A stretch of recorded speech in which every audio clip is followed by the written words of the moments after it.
Believe me यार, math का मतलब इंडियन आर्मी है। आप ऑलरेडी फेस जो सबसे टफेस्ट फेस होता है, आप बोल सकते हो रनिंग, फिर उसके बाद मेडिकल, आप उससे ऑलरेडी पास हो चुके होते हो। तो ये लास्ट बस जस्ट कि हाँ भाई जो बंदा आर्मी में आने वाला है इसको थोड़ी बहुत जिसे बोलते हैं ना प्लस माइनस आते हैं कि नहीं आते, सिंपल ही है। एक बार फिर से आप सभी का वेलकम आपके यूट्यूब चैनल पे। तो जैसा कि आपको पता है हम Indian army GD math mock test कर रहे थे एंड इससे पहले हमने 11 मॉक टेस्ट ऑलरेडी कर लिए है। अगर आपने उनकी वीडियोस अभी तक नहीं देखी तो ऊपर आई टैब या फिर नीचे डिस्क्रिप्शन बॉक्स में मैं आपको उनका लिंक दे दूंगा, ठीक है। सो आज हमारी बारी है मॉक नंबर 12 करने की।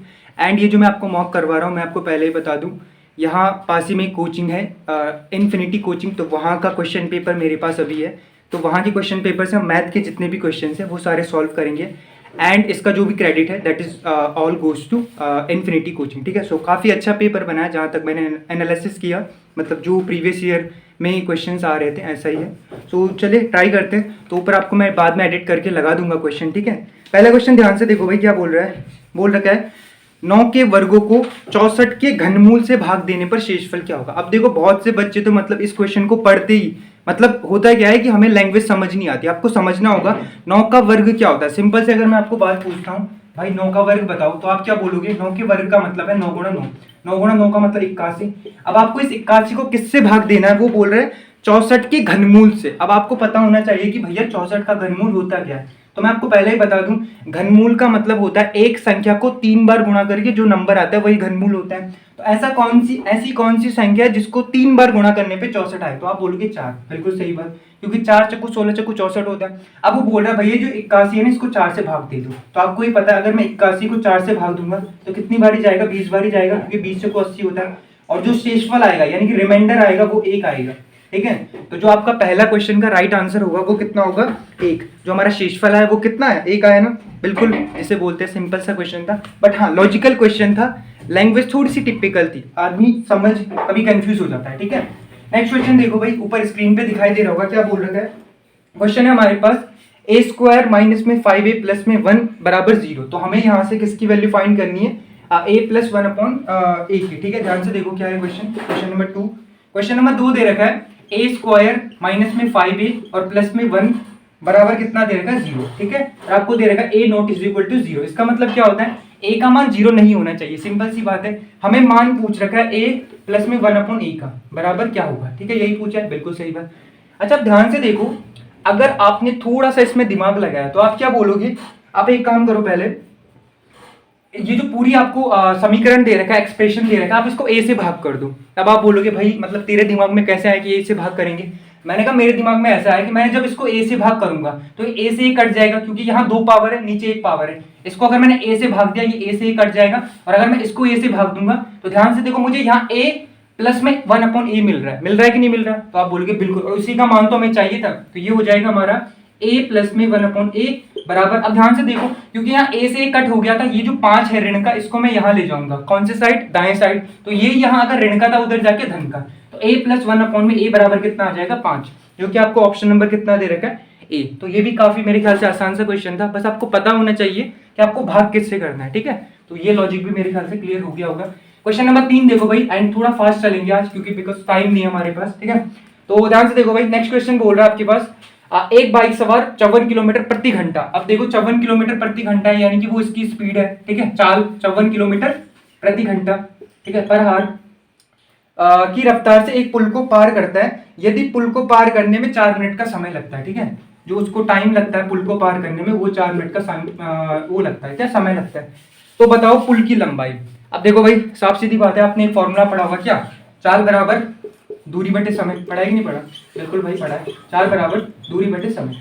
अब यहाँ पे दिक्कत क्या, अगर आप ऑप्शन देखोगे तो ऑप्शन में आपको सारी जगह मीटर मीटर दे रखा है। इसका मतलब भाई साहब जो हमारा 54 किलोमीटर पर घंटा है ना, इसको हमें बदलना होगा मीटर पर सेकंड में, मानते हो कि नहीं मानते। और ये जो 4 मिनट है ना, इसको भी हमें सेकंड में बदलना होगा, क्यों, क्योंकि ऊपर हमने जो चाल को सेकंड में बदल लिया है, तो जो टाइम होगा उसको भी सेकंड में बदलेंगे। लेकिन दूरी बराबर क्या होगा, अगर मैं यहाँ से दूरी देखूं तो समय आपका नीचे भाग में ये गुणा में आ जाएगा, तो दूरी बराबर क्या हो जाएगा, मैं डी से लिख रहा हूँ, ये हो जाएगा आपका चाल यानी कि स्पीड गुणा में समय। तो समय क्या है, जो भी होगा वो हम देख लेंगे। अब ध्यान से देखो भाई, जो हमारा चाल दे रखा है वो है 54, ठीक है, लेकिन 54 किलोमीटर पर घंटा है। आपको ही पता है जब हम किलोमीटर पर घंटे से कोई चीज मीटर पर सेकंड में बदलते हैं तो हम गुणा करते हैं 5/18 का। गुणा कर दो 5/18, बिल्कुल सही, ये आ गया मीटर पर सेकंड में। अब गुणा अब कर दो समय का, समय दे रखा हमें 4, अब 4 मिनट को हमें सेकंड में बदलना है। आपको ही पता है 1 मिनट में 60 सेकंड, तो 4 मिनट में उसको 60 से भाग कर दो तो आ जाएगा 60। देखो भाई 18 से 54 को काटा 3 बारी, 18 तिया 54, अब गुणा कर दो 5 तिया 15, 15 चौको कितना हो जाएगा 60, तो ये हो जाएगा 60 गुणे 60, और 60 गुणे 60 का मतलब 3600, ठीक है, इतने मीटर। यानी कि भैया जो वो बाइक वाला था जो उसने पुल को पार किया था, उस पुल की लंबाई कितनी थी, 3600 मीटर, ठीक है। तो 3600 मीटर भी दे सकता था, हो सकता है वो यहाँ पे 3600 मीटर की जगह इसको किलोमीटर में बदल देता, तो किलोमीटर में कितना आ जाता, 3.6 किलोमीटर। क्लियर है, मेरे ख्याल से कोई दिक्कत होनी नहीं चाहिए, बड़ा आसान सा क्वेश्चन, आप बोल सकते हो time sorry speed and distance का क्वेश्चन, ठीक है। नेक्स्ट क्वेश्चन देखो भाई क्या बोल रहा है। नेक्स्ट क्वेश्चन है आपके पास, ठीक है, 121 रुपए को, ठीक है, सही बात। क्वेश्चन नंबर नेक्स्ट कितना है, 121 रुपए, एक सेकंड, 221, सॉरी 221 रुपए आपके पास, बिल्कुल सही। ये आपको किस अनुपात में बांटने हैं, 1:3, 6:7 में बांटने। तो बोल रहा है अच्छा इतने अनुपात में विभाजित किया जाता है तो सबसे बड़े का मान। अब देखो अगर आप इसके ऑप्शन देखोगे ना, फिर आप बोलते हो कि बाय ऑप्शन कैसे जाना है, ध्यान से देखो, 17, 51, 68, ठीक है, एंड कितना देगा 91। अब आप खुद बताओ जो अनुपात है ना, तो अनुपात में सबसे बड़ा नंबर कौन सा है, आप बोलोगे 7 है, यानी कि जो आंसर होगा वो 7 का गुणज होगा। अब जिनको गुणज नहीं पता, गुणज का मतलब होता है कि 7 के पहाड़े में वो चीज आएगी। अगर आप ध्यान से देखोगे, क्या 17 7 के पहाड़े में आता है, आप बोलोगे नहीं, 17 कैंसिल। क्या 51 7 के पहाड़े में आता है, नहीं आता, ये भी गलत। क्या 68 7 के पहाड़े में आता है, ये भी नहीं। और क्या 91 आता है, बिल्कुल 13 7 91 होता है, तो ये आंसर आ गया। बट अगर आपके एग्जाम में ऐसा क्वेश्चन आता है और बाय ऑप्शन आप नहीं कर सकते, तो ध्यान से देखो आपको कैसे करना है। आपको कुछ नहीं करना, आप कुछ देर के लिए मान दो आपके पास ये 1 रुपए है, ये 3 रुपए है, ये 6 है और ये 7 है, तो आपके पास कुल धनराशि कितनी, आप बोलोगे 3 और 1 4, 4 और 10 सॉरी 3 और 1 4, 6 और 4 10 और 10 और 7 17, तो आपके पास 17 रुपए है। कितने रुपए, 17। लेकिन भाई रियल में आपके पास 17 थोड़ी ना है, असल में तो आपके पास 221 रुपए है, तो आप बोलोगे बिल्कुल 221 है। अब आप बस ये पता लगाओ ये कितने गुना है, गुना का मतलब 17 के पहाड़े में 221 कितने नंबर पे आता है, तो आप बोलोगे 17 कम 17 और 17 की 51, तो ये 13 गुना है। यानी कि हर वो चीज 13 गुना होगी जो पूछी गई है सवाल में। सवाल में पूछा गया सबसे बड़ा भाग, तो सबसे बड़ा भाग 7 है, 7 को 13 गुना कर दो, 13 7 कितना हो जाएगा 91। यहीं पे क्या पूछ सकता था, सबसे छोटा भाग, बिल्कुल, तो कितना है 1, तो 1 को भी 17 गुना कर दो, ये आ जाएगा 17। और क्या पूछ सकता था, बोल सकता था सबसे छोटे व सबसे बड़े भाग का अंतर, तो सबसे छोटा 1 और सबसे बड़ा है 7, तो इन दोनों के बीच का अंतर कितना है 6, तो ये 6 भी कितना गुना हो जाएगा 13 गुना, तो 13 6 78। तो इस टाइप के क्वेश्चंस आपको पूछे जा सकते हैं। पहले बता दूं अनुपात से जो क्वेश्चन आएगा 90% चांसेस है कुछ ऐसा क्वेश्चन आपको देखने को मिलेगा, या तो वो फिर ऐसा देगा कि 221 रुपए को 3 आदमियों में ऐसे बांटा गया, 1:2:3, तो बताओ दूसरे आदमी को कितने मिले, या फिर ये वाला उनका फेवरेट क्वेश्चन है, ठीक है, देख लेना फिर आप अपने हिसाब से। अच्छा नेक्स्ट जो आपके पास क्वेश्चन है, क्वेश्चन नंबर 5, वो आपको दे रखा है लासा से, ठीक है। अब मेरे ख्याल से आप में से कोई ऐसा है नहीं जिसको लासा निकालना नहीं आता, सबको आता होगा, ठीक है। तो क्वेश्चन भी मेरे ख्याल से आप सभी कर लोगे। क्वेश्चन ध्यान से देखो भाई क्या दे रखा है, क्वेश्चन बोल रखा है वह छोटी से छोटी संख्या, बिल्कुल, क्योंकि जब हम लासा निकालते हैं तो हमारे पास वह छोटी से छोटी संख्या ही आती है, ठीक है, जिसे 6 9 12 16 30, किससे 6 9 12 16 और 20 सॉरी 30 से भाग देने पर आपके पास जो शेषफल बचना चाहिए प्रत्येक दशा में वो 3 बचना चाहिए। सबसे पहला काम आप भाग वो कर लो, क्या लासा निकाल लो। कैसे निकालते सबको पता है, 2 तिया 6, 9 में जाता नहीं, ऐसे ही उतारो, 12 में 2 छके 12, 2 8 16, 2 15 की 30, फिर क्या होगा आपका 2 से कर दो, 3 में जाता नहीं, जिसमें नहीं जाता उसको एज इट इज उतार दो, 2 तिया 6, 2 चको 8 एंड 15 को एज इट इज, सही जा रहा है, ठीक है। फिर 2 से 3 9 3 2 दूनी 4 और 15 का 15, फिर 2 से करोगे, इस बार 2 से पूरा चला जाएगा, ठीक है, 3 हो गया, 2 एकम 2 और 15 का एज इट इज। जब आप 3 से दोगे ना, मेरे ख्याल से नीचे पूरी स्क्रीन आपको नहीं दिखाई दे रही होगी, लेकिन जब आप 3 से दोगे 3 एकम 3 3 तिया 9 3 एकम 3 1 का 1 और 3 पंजे 15, अब एक 3 बच गया, एक 5 बच गया, यानी कि 3 और 5 नीचे आना चाहिए। तो जो आपका लासा आएगा ना वो आएगा 2 गुणा 2 गुणा 2 गुणा 2 और 3 गुणा 3 गुणा 5। तो ध्यान से देखो, 2 दूनी 4 4 दूनी 8 8 दूनी 16, तो यहाँ तो आ गया 16 और 3 तिया 9 और 9 पंजे 45, तो ये आ गया 45। 16 पंजे 80 का 0 हासिल 8 और 16 चौको 64 और 64 वाला कितना होता है 72।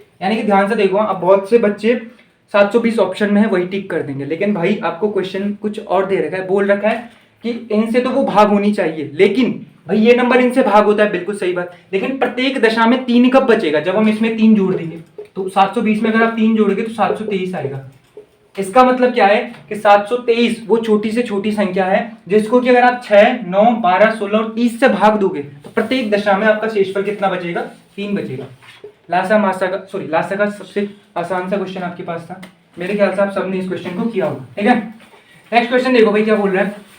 अगला क्वेश्चन आपके पास है, ठीक भाई, ओके देखो भाई नेक्स्ट क्वेश्चन क्या बोल रहा है, थोड़ा सा पेन चेंज एंड, ठीक है, ऊपर क्वेश्चन दिखाई दे रहा होगा, बोल रखा है यदि किसी वस्तु को 480 में बेचा जाता है तो 20% का लाभ होता है, यदि उसी वस्तु को 580 में बेचा जाए तो लाभ प्रतिशत क्या होगा। अब मेरे ख्याल से लाभ एंड हानि वो जो आपका पार्ट है उसमें से जो बेस्ट क्वेश्चन है वो यही है, मतलब इस टाइप के क्वेश्चन आपको अक्सर देखने को मिलेंगे। अब उससे पहले आपको एक चीज पता होनी चाहिए, आपको हमेशा कॉस्ट प्राइस बोले तो क्रय मूल्य को हमेशा 100% मान के चलना है। ठीक है, अब देखो आप खुद बताओ, अगर आपका कॉस्ट प्राइस यानी कि क्रय मूल्य 100% है और आपने किसी वस्तु को 480 में बेचा, ध्यान से देखो सबसे अच्छा लॉजिक बता रहा हूँ, 480 में आपने किसी वस्तु को बेचा, आपको 20% का लाभ होता है। 20% के लाभ का मतलब होता है कि आपने अगर कोई चीज 100% की खरीदी तो 20% में बेचोगे, जब भी लाभ की बात होगी आपको 100 में जोड़ना है, यानी कि वो हो जाएगा 120%। बिल्कुल सही बात। अब ध्यान से देखो, वो बोल रहा है अगर आप उसी वस्तु को 580 रुपए में बेचते हो, तो यहाँ रुपए थे तो यहाँ इसके नीचे भी 580 रुपए आ जाएगा, तो आपको कितने प्रतिशत का लाभ होगा हमें नहीं पता, मान लेता हूँ एक्स, कुछ नहीं करना, क्रॉस मल्टीप्लाई कर दो, इसको बोलते हैं बज्जी गुणन, है ना, इनको गुणा करके और बराबर में कर दो, तो ये कितना हो जाएगा, ये हो जाएगा मेरा 480, ठीक है, गुणे यहाँ क्या है एक्स, और बराबर कितना हो जाएगा 120 और गुणे 580। अब क्योंकि हमें x चाहिए तो भैया इस 480 को इधर फेंको। अब आप बोलोगे कैसे फेंकना है, तो ये देखो 480 x के साथ किस में, मतलब रिलेशन देखो इन दोनों का संबंध, आप बोलोगे गुणा में, गुणा की चीज अगर उधर साइड जाती है तो वो भाग में चली जाती है, तो यहाँ से मैंने 480 को मिटाया तो ये 480 यहाँ बटे बटे बोले तो भाग में आ जाएगा। अब देखो भाई कुछ नहीं है, बस काटने पीटने का काम है, तो आप बोलोगे 120 चक्कू होता है 480 है ना, 12 चक्कू 48 और 4 से इसको काट दो तो कितना हो जाएगा, 4 एकम 4, 1 8, 4 चक्कू 16, 2 0 और 4 पंजे 20, तो कितना आ गया 145% आ गया। 145% का मतलब समझो कि आपने 100% की वो चीज खरीदी थी, अभी आप उसको 145% में बेच रहे हो, इसका मतलब क्या है कि आपको उस चीज पर 45% का प्रॉफिट बोले तो लाभ हो रहा है, तो क्या हो रहा है 45% का प्रॉफिट या फिर लाभ बोल सकते हो। ठीक है, नेक्स्ट क्वेश्चन, ये भी काफी आसान सा क्वेश्चन है आपके पास, a प्लस बी और a माइनस बी के फॉर्मूले का, ये समझ में आ गया ना, एंड इसको थोड़ा 1-2 बार प्रैक्टिस करना, तभी वो क्या देता है, मान लो 480 में बेचा, 20% का लाभ होता है, बताओ अगर 20% की हानि होती है तो फिर आप यहाँ पे क्या करोगे, 100 में से 20 घटा दोगे 80% और उसका मान आपको निकालना होता है। ऐसे ही क्वेश्चन आएंगे, ज्यादा कुछ घबराने की जरूरत है नहीं। ठीक है, नेक्स्ट क्वेश्चन देखो भाई क्या बोल रहा है, सिंपल सा क्वेश्चन, आपका सरलीकरण से आप बोल सकते हो, क्या दे रखा है 2.644 धन 2.356, ठीक है, ये क्वेश्चन दिख गया तो 100% उसी का होगा, कौन सा, a प्लस बी और a माइनस बी के फॉर्मूले का। ठीक है, 2 + 6 4 4 एंड माइनस 2.356 ये हो गया, और अपॉन में दे रखा हमें बट्टे में कितना दे रखा भाई 0.288, यही है ना, बिल्कुल सही।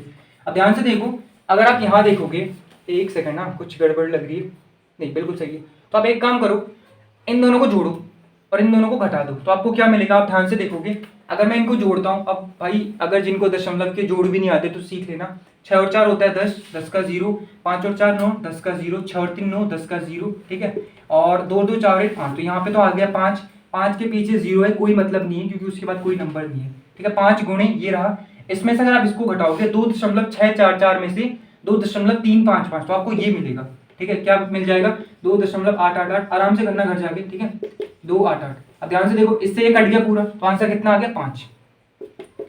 जब भी आपको ऐसा क्वेश्चन देगा 100% गारंटी है, नीचे वाला नंबर या ऊपर वाला नंबर कोई ना कोई कटेगा। ठीक है, तो आंसर क्या आ जाएगा आपका 5 नंबर, जो कि आपका ऑप्शन नंबर कितना है, डी है ना। एक सेकंड मैं चेक कर लेता हूँ कहीं गलती ना हो गई हो।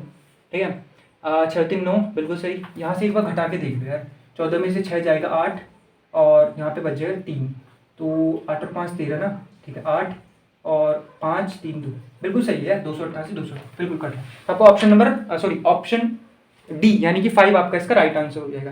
ठीक है, काफी आसान सा क्वेश्चन था मेरे ख्याल से, बिल्कुल भाई आसानी है। अच्छा नेक्स्ट क्वेश्चन देखो, नाव और धारा का, और देखो भाई ये जो कुछ चैप्टर्स है ना आपके, नाव एंड धारा हो गए, अब प्रॉफिट लॉस में वो वाला केस हो गया, ये मतलब कम ही पढ़ते हैं इनको, क्योंकि थोड़े एडवांस लेवल की उसमें चले जाते हैं क्वेश्चंस उसमें, ठीक है। देखो भाई, एक नाव धारा के विरुद्ध, अब आपको पता होनी चाहिए धारा के विरुद्ध बोले तो प्रतिकूल ना, ठीक है। तो प्रतिकूल में क्या होता है, जो नाव की चाल होती है और धारा की चाल होती है वो आपस में घट जाते हैं। तो अगर मैं नाव की चाल को x मानता हूँ, ठीक है, और धारा की चाल को y, तो अगर मैं विरुद्ध करूंगा तो ये माइनस हो जाएगा। तो x माइनस वाई कितना दे रखा है आपको, 15 किलोमीटर चलाना है और कितने घंटे में, 5 घंटे में। 5 घंटे में तो कितना हो जाएगा, 5 से 15, तो ये आ जाएगा 3 घंटे। तो x माइनस वाई बराबर आ गया 3 घंटा। और बोल रहा है तथा धारा की दिशा में, यानी कि अनुकूल कितना है, वह 3 घंटे में दूरी तय करता है। तो 15 किलोमीटर की दूरी को वो 3 घंटे में तय करता है, तो उसकी जो गति हो जाएगी वो कितनी हो जाएगी, 5। यहाँ पे आ जाएगा x प्लस में y बराबर 5, ठीक है। तो ये आ गए 2 समीकरण आ गए। अब उसने पूछा क्या है, ध्यान से देखो, शांत नाव में नाव की चाल, सॉरी शांत जल में नाव की चाल बोले तो x। एक बात याद रखना, अगर आपको x निकालना है ना, इन दोनों को जोड़ के आधा कर दो, तो 8 का आधा कितना होता है, 4। अगर आपको y निकालना है तो इन दोनों को घटा के आधा कर दो, ठीक है। तो अभी हमें x निकालना था तो हमने जोड़ा 8, 8 का आधा कितना हो गया, 4। तो 4 किलोमीटर पर घंटे के आ गई भैया नाव की चाल। अगर बोलता धारा की चाल, तो इन दोनों को अगर y निकालना है, इनमें से इसको घटा दो, 5 में से 3 जाएगा 2, और 2 को 2 से भाग कर दो 1, तो इसकी चाल आ जाएगी 1। क्लियर है, मेरे ख्याल से ये भी सिंपल ही क्वेश्चन था, ठीक है। नेक्स्ट क्वेश्चन देखो भाई, क्या बोल रहे हैं, 3 संख्याओं का योग कितना दे रखा है, 140 दे रखा है, ठीक है। 3 संख्याओं का योग 140 है। एक सेकेंड, क्लियर। 3 संख्याओं का योग 140 बोले तो x प्लस में y ऐसे करेंगे क्या, नहीं भाई, उन्होंने कंडीशन दे रखी है, योग है 140, थोड़ा लिख लेते हैं कहीं पे। और बोल रखा है पहली संख्या, मान ली तो ये पहली संख्या है, ये दूसरी संख्या है, और ये हमारी तीसरी संख्या है, ठीक है। बोल रखा है पहली संख्या दूसरी संख्या की दोगुनी है, यानी कि दूसरी संख्या अगर 1 है तो पहली संख्या दोगुनी हो जाएगी, और तीसरी संख्या की 4 गुनी है। अब देखो यहाँ पे थोड़ा सा क्वेश्चन उसने फंसा दिया कि जो आपकी पहली संख्या है ना, वो दूसरी की तो दोगुनी है, और तीसरी की कितनी है, 4 गुनी। तो आप क्या करो, just give me a second, मैं यहाँ पे थोड़ा सा क्वेश्चन ही चेंज कर दूं। अब देखो ये कब पता चलेगा आपको कि हमें क्वेश्चन चेंज करना है, मतलब अनुपात बदलना है। आप क्या करो, इसको लो 1, तो ये इसका 4 गुना है पहली संख्या, इसको 4 कर दो, और ये इसका 2 गुना है, इसको 2 कर दो। अब ध्यान से देखो, पहली संख्या दूसरी संख्या की 2 गुनी है, बिल्कुल 2 दूनी 4 होता है, और तीसरी संख्या की 4 गुनी है, 1 छक्को 4 होता है, बिल्कुल सही। अब ध्यान से देखो क्या पूछा, इनका योग। अब फिर वही वाला मेथड लगाओ, आप कुछ देर के लिए मान लो कि भाई पहली संख्या 4 है, दूसरी संख्या 2 है, और तीसरी संख्या 1 है, तो कितना हो जाएगा, आप बोलोगे 4 और 2 6 और 1 7। हमारे हिसाब से भैया जो संख्याओं का योग है वो 7 होना चाहिए, लेकिन क्वेश्चन में कितना दे रखा है, क्वेश्चन में 140 दे रखा है। एक काम पता लगाओ कि भैया ये कितना गुना है, कितने गुने का मतलब ये इसके पहाड़े में कौन से नंबर पे आता है। अब 7 का पहाड़ा पढ़ोगे तो 7 का पहाड़ा जब आप 20वें पे पढ़ोगे ना, 7 20 की वो होता है 140, यानी कि हर वो चीज 20 गुना होगी जो पूछी गई है। पूछा क्या गया है, पूछा गया दूसरी सबसे बड़ी संख्या, बताओ दूसरी सबसे बड़ी संख्या 2 है, 2 को भी 20 गुना कर दो, तो जैसे 2 20 गुना होगा आपका आंसर कितना हो जाएगा, 20 दूनी 40। क्लियर है। अगर पूछता पहली संख्या, सॉरी पहली बोल रहा हूँ, सबसे छोटी संख्या, तो 1 को करते 20 गुना, यानी कि 20 से कम 20। पूछता सबसे बड़ी संख्या, तो 4 को 20 गुना कर दे, 20 को 80, ठीक है। और योग करके देख लो, 40 और 80 120, और 20 140। तो जैसे बोलते, देखो रेशियो का दूसरा क्वेश्चन आ गया, अनुपात एंड समानुपात का, तो काफी फेवरेट चैप्टर लग रहा है एग्जामिनर का। एंड अगर किस्मत अच्छी हुई आपकी तो यहाँ से क्वेश्चन देखने को पक्का मिलेंगे, ठीक है। सो भाई छोड़ना मत क्वेश्चन को, बाकी देखा जाएगा, ठीक है। हाँ भाई, अब देखो इतने सिंपल क्वेश्चन आपने 10th क्लास में पढ़े थे भैया, कोण पढ़े थे कि नहीं पढ़े, 9 10th में पढ़ते हैं। उसने पूछा कि 360 के कोण को क्या बोलते हैं। अब मेरे हिसाब से मुझे इस क्वेश्चन को टच करने की भी जरूरत नहीं है, मैं बस ऑप्शन बोलूंगा एंड आप बता दोगे। पहला ऑप्शन दे रहेगा संपूर्ण कोण, ठीक है, संपूर्ण, हाँ। दूसरा दे रहेगा न्यून कोण, तीसरा दे रहेगा अधिक कोण, और चौथा दे रहेगा समकोण। अब जिसको नहीं पता भैया 360 क्या होता है, वो ऑप्शन को कट करके कर सकता है। कैसे, न्यून कोण सर ने पढ़ा था 0 से 90 के बीच होता है, तो न्यून कोण खत्म, सॉरी न्यून कोण खत्म। फिर समकोण आता है, समकोण क्या होता है, 90 डिग्री का कोण, समकोण भी खत्म। अच्छा, उसके बाद अधिक कोण, तो अधिक कोण होता है हमारा 90 से लेके 180 के बीच तक, अधिक कोण भी खत्म। बचा कौन, संपूर्ण कोण, तो इसी को बोलते हैं हम संपूर्ण कोण, ठीक है। एंड नाम में ही छुपाया है वैसे भी, संपूर्ण बोले तो भैया ये पूरा गोला, तो यही तो होता है 360 का। बिल्कुल देख लो आप कैसे कैसे क्वेश्चन आ रहे हैं, ठीक है। हाँ, एग्जाम में आए तो छोड़ना मत इनको। क्वेश्चन नंबर 41 या फिर क्वेश्चन नंबर 11 देखो, एंड आज का लास्ट क्वेश्चन मेरे हिसाब से, बिकॉज टाइम की थोड़ी सी बाउंडेशन है, ठीक है। क्वेश्चन दे रखा आपके पास एक क्वाड्रेटिक इक्वेशन दे रखी है, द्विघात समीकरण, 2x² माइनस में 3x और माइनस में 12 बराबर 0। बोल रखा है मूलों, अगर इसके मूल a और b है, बिल्कुल सही बात, अच्छी बात, तो बोल रखा है a प्लस b। अब आप में से ये बता दो किसने क्लास 10वीं में या फिर 9वीं 10वीं में ये पढ़ा था कि कि जब भी हमें द्विघात समीकरण दी जाती है किसके रूप में, ए एक्स स्क्वायर प्लस में बी एक्स और प्लस में सी बराबर 0 के रूप में, तो उसमें जो आपका मूलों का योग होता है वो होता है ए प्लस बी कितना होता है माइनस का बी अपॉन ए, और ए इंटू बी यानी कि मूलों का गुणनफल कितना होता है सी अपॉन में ए। मैं दोबारा रिपीट कर रहा हूं, अगर मूलों का योग पूछे तो माइनस का b upon a with sign लेते हैं, ठीक है। ये ऋण का तो आपका किसका है, फॉर्मूले का। अगर बी भी ऋण का है क्योंकि यहाँ पे बी ऋण का है तो आप उसको भी माइनस में लोगे। एंड ए भी आपका क्या होता है, यानी कि अगर मूलों का गुणा पूछे तो सी अपॉन में ए। क्लियर है, बिल्कुल। अब देखो अब बी क्या होता है, बहुतों के दिमाग में आएगा बी क्या होता है, ध्यान से देखो। बी होता है आपके जो एक्स के साथ होता है, तो यहाँ एक्स के साथ क्या है, ऋण 3, तो यानी कि यहाँ बी कितना आ जाएगा, ऋण 3, और ए कितना है यहाँ पे एक्स स्क्वायर के साथ 2, तो ये हो जाएगा। देखो माइनस तो एक फॉर्मूले का और एक माइनस बी का, तो माइनस का और फिर -3/2। तो जब ऋण और ऋण आपस में गुणा होते हैं नेगेटिव नेगेटिव प्लस बना देते हैं, तो ये हो जाएगा 3/2। तो ये क्या आ गया 3/2। और अगर यहीं पे ए भी पूछता तो सी अपॉन में ए, सी बोले तो -12 और बटे में 2, तो ये आ जाता -6। क्लियर है, देखो एक ही क्वेश्चन से 2 क्वेश्चन बन गए। ठीक है भाई, तो मेरे ख्याल से टाइम कितना हो गया भाई, एक बार चेक कर लेते हैं। ठीक है, तो 21 मिनट हो गए, थोड़े से 2-3 क्वेश्चन बच गए थे, बट कोई नहीं, जो नेक्स्ट आपका मॉक टेस्ट आएगा, लास्ट मॉक टेस्ट, उसमें हम इन क्वेश्चंस को कर लेंगे। तो मेरे ख्याल से आज जो भी आपको यहाँ बताया सारा आपको समझ में आएगा। एंड बिलीव मी यार, मैथ का मतलब इंडियन आर्मी है, आप ऑलरेडी फेस जो सबसे टफेस्ट फेस होता है, आप बोल सकते हो रनिंग, फिर उसके बाद मेडिकल, आप उससे ऑलरेडी पास हो चुके होते हो। तो ये लास्ट बस जस्ट कि हाँ भाई जो बंदा आर्मी में आने वाला है इसको थोड़ी बहुत जैसे बोलते हैं ना प्लस माइनस आते हैं कि नहीं आते, सिंपल ही है। बाकी फिर मिलते हैं लास्ट सेशन में, तब तक के लिए जय हिंद जय भारत।